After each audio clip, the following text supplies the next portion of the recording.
Hey, what's up everyone? This is Silver Slayer. Thank you for tuning into this video. Precious metals are in a bubble and the prices are being manipulated and influenced behind the scenes from highly illegal activity. Let's jump into it in this video.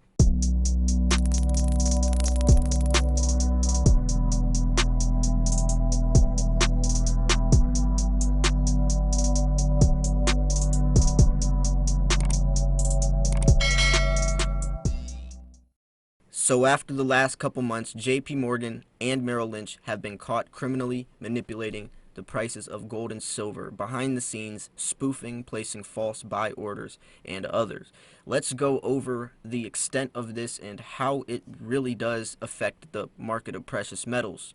Now, from an ETF standpoint, I think it plays a much larger role because the custodian of the SLV ETF is from JP Morgan, and he's been known and caught several times doing this. 3 of their employees were also criminally charged with this. Now, to the everyday person, you say, okay, well, they'll stop. But this has been going on for a long time, and those 3 people are going to be replaced with 3 new people in that company. JP Morgan was also caught with millions of dollars in misprinted bars, usually meant for smuggling and for black market trading of precious metals. So it's not only happening from a digital standpoint in the precious metals world, but also it is the physical bullion as well. So you can't just argue it's only the digital side, and prices are incorporated and heavily influenced in both sides of this. So to what extent is this affecting prices? Now, we saw JP Morgan manipulate Bitcoin prices with thousands of dollars in losses within a couple day period. And this was something that was all over the media. But what about the other more sly things they get away with, especially if the custodian, the main custodian of the SLV ETF, is doing and has been caught criminally doing the same thing? So how much of these prices are influenced? And knowing this now, is it going to affect investors in the way you're choosing to spend your hard-earned money into some of these investments? I definitely think it should to some extent. Now, looking forwards, how many more people or companies are going to get caught, and how many are getting away with it, and what gain can the everyday investor put forward into, I guess, overcoming this? Because if a false buy order is getting, is happening on an exchange, let's say, for example, you're investing into ETFs and you see a whole bunch of gold and silver being purchased, or these orders being placed, and with the millions of dollars Merrill Lynch was doing with trillions of dollars, it would you would assume that prices are going to rise, hence why you would buy it right now, because it's looking like everything's going to go in the green. But then it gets canceled before it actually goes through, so they don't have to pay for those prices, and for the everyday person that now just purchased it, they're screwed. And now moving forwards, the point is, when this happens again, people might think it's a false flag, and it could heavily influence the prices with the demand or the supply.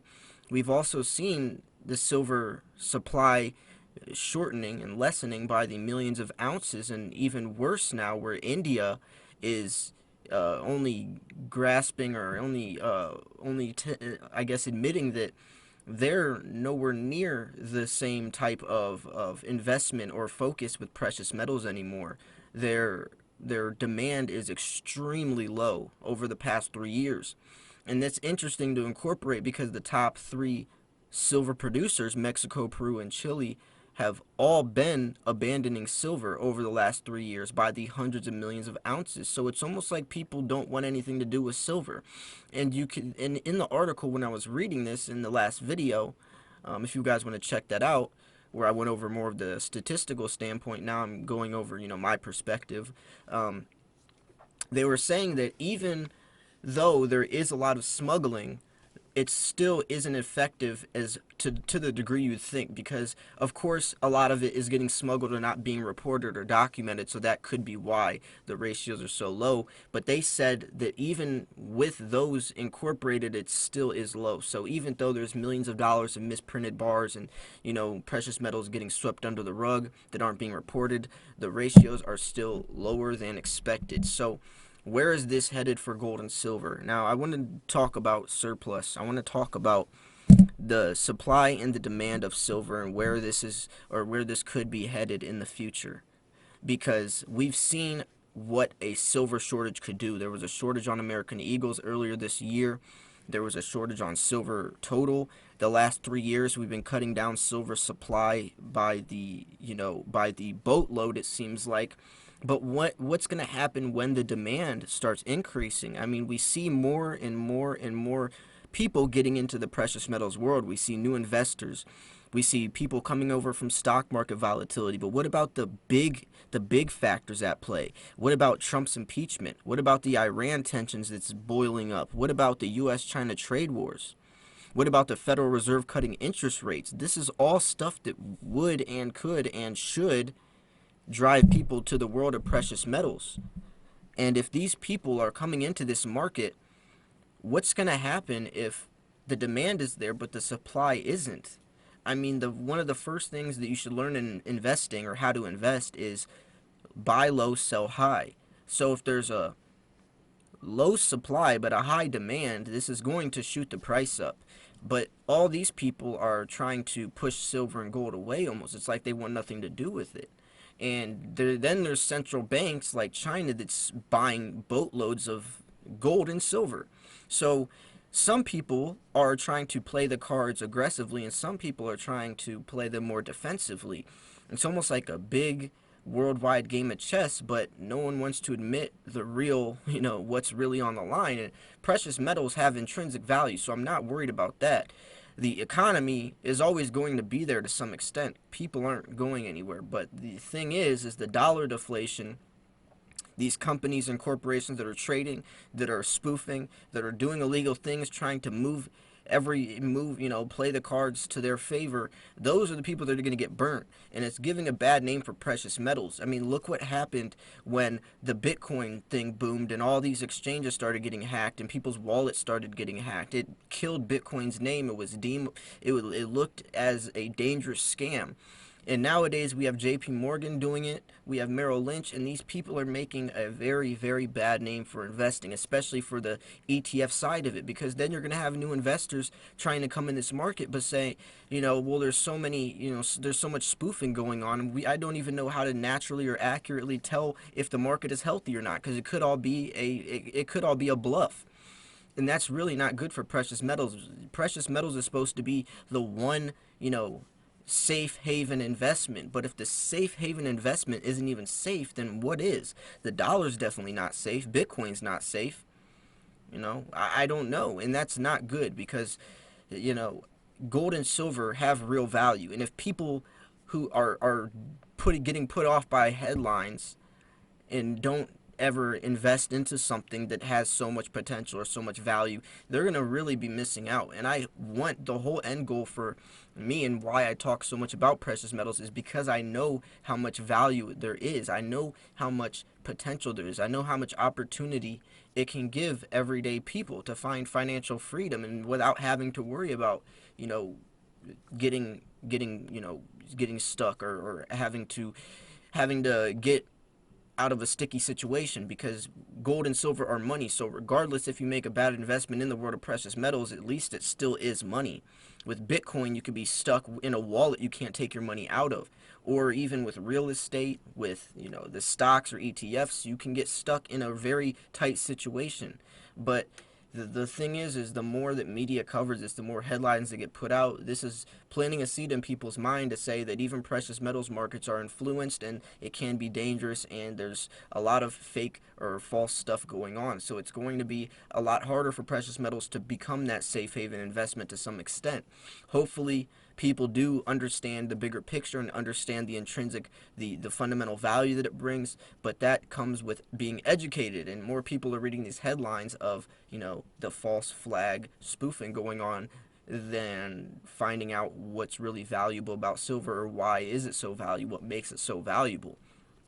Being the most highly conductive metal for thermal conductivity and electricity widely used in technology, especially the technological era we're advancing in, is silver's strong point. So if people don't see that, if they're only reading headlines about these ETFs and not understanding the physical bullion or the benefits that come with the physical precious metal, they're missing the whole point. So I hope that people are getting educated and are seeing the bigger picture, and I hope that these people that are trying to do all this shady stuff behind the scenes gets caught, because I know there's still more going on, and to what extent, how drastic are the prices being moved around under the scenes, and when is someone going to really do something about it or take a stand?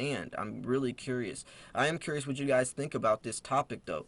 Do you think it's something that is just always going to happen and we have to accept it? Or do you think the times are going to adjust and we'll figure out better ways to do it? Or do you think something definitely needs to be different? Also, how do you think this is affecting the prices for ETFs? Not only from the actual manipulation standpoint, but from people giving a bad look at silver now. Or will it give silver and gold a bad name? Do you think it's going to scare off people? Or do you think it's always going to be that safe haven investment? Do you think it really could go that far?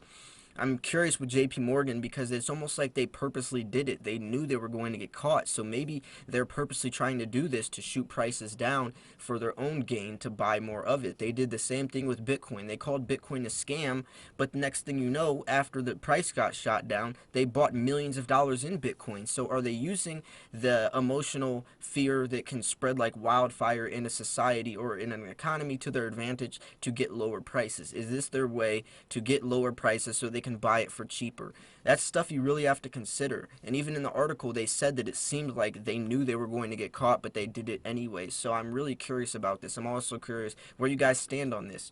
I really am. This is stuff I think about, and after I went over that article earlier today, it definitely sparked some stuff, because right now silver shortage is at an all-time high, and it seems like no one wants to do anything about it or do anything with it. So I'm curious where this is going to go leading into the future, especially with all the other upcoming events we have, like the 2020 presidential election. But anyways, I'm going to wrap this video up here. Like I said, if you guys want to check out some of the other videos I talked about today, I went over that. I also went over some of the benefits, or how to tell how much or when is enough silver. Do you have enough silver? Have you stacked enough silver? And how to really go about measuring your stack compared to your goals, or where is enough silver? Have you stacked enough? And in incorporating this to your future, because sometimes it's easy to think you have enough, but then when the reality comes, you might have to buy more. Or even if you watch someone else on YouTube unbox 100 or 1,000 ounces of silver doing these full stack videos, you're trying to live their life, when in reality you don't have that same situation financially. So you could put yourself in a very sticky situation. So that video just goes over everything about that. If you want to check that out, the link will be in the top left or right hand corner. But anyways, I'm going to wrap this video up here. I appreciate you guys for tuning in. Like I said, make sure to smash that like button, subscribe, because I do post daily videos. If you want to be updated on a daily basis in the world of precious metals, what's going on with gold and silver prices, all the context, all the news behind the scenes, make sure to subscribe, because I will keep you guys informed. But anyways, this was Silver Slayer. I will see you guys soon. Peace.